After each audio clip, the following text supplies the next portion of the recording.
सोनम वांगचुक यांच्यावरील कारवाईच्या निषेधार्थ नाशिक जिल्हाधिकारी कार्यालयावर मोर्चा आणि धरणे आंदोलन.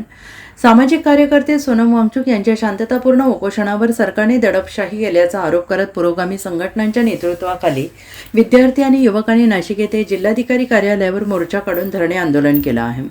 डॉक्टर बाबासाहेब आंबेडकर यांच्या पुतळ्यापासून सुरू झालेला मोर्चा जिल्हाधिकारी कार्यालयावर नेण्यात आला. तेथे मोर्चाचे रूपांतर धरणे आंदोलनात करण्यात आले. आंदोलनकर्त्यांनी सोनम वांगचुक यांना पोलिसांनी उपोषण स्थळावरून जबरदस्तीने हटवल्याचा निषेध व्यक्त करत सरकारविरोधात घोषणाबाजी केली. तसेच शिक्षण मंत्री धर्मेंद्र प्रधान यांनी नैतिक जबाबदारी स्वीकारून राजीनामा द्यावा अशी मागणी करण्यात आली. यावेळी नीट आणि टीईटी परीक्षांच्या पेपरफुटी प्रकरणातील दोषींवर कठोर कायदेशीर कारवाई करावी, संबंधित परीक्षा पुन्हा घेण्यात याव्यात, शिक्षण क्षेत्रातील वाढते बाजारीकरण थांबवावे अशा मागण्या आंदोलनकर्त्यांनी केल्या आहेत.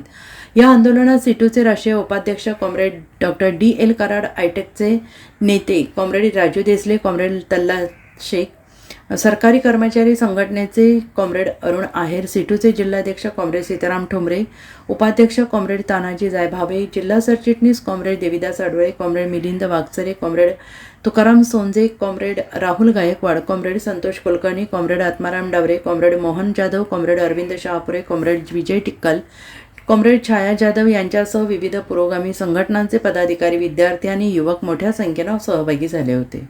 उत्तर महाराष्ट्र न्यूज नेटवर्कसाठी पांडुरंग विरार, प्रतिनिधी सुरगाणा पेठ.